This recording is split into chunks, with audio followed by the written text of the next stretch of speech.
मी राहत असे ते तुझ्या जवळ होते म्हणून भेटलो पुन्हा तुझे याचा विचार चित्ताले कधी म्हणजे कळेल जा आता कीर्तन दोघे जाऊन करा श्रवण मी लिंबापाशी बैसून कथा त्याची ऐकतो दोघे कीर्तना प्रती आले महाराज लिंबापाशी बैसले गोविंदुआचे सुरू झाले आरंभीचे निरूपण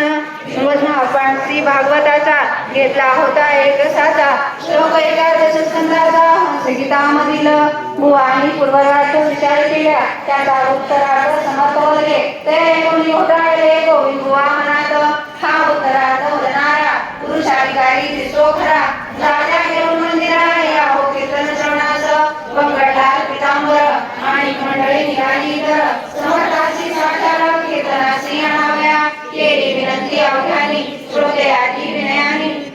अशा जागेपासून मुळी महाराज झालेले हो गोविंद बुवा अखेर येऊन जोडते झाले कर कृपा करावी एक वार सदाशिवाच्या मंदिरी तुम्ही साक्षात शंकर बरे न बसले बाहेर जाण्यापासून मंदिर शून्य सात समर्था पूर्वजन्मीचे पुण्य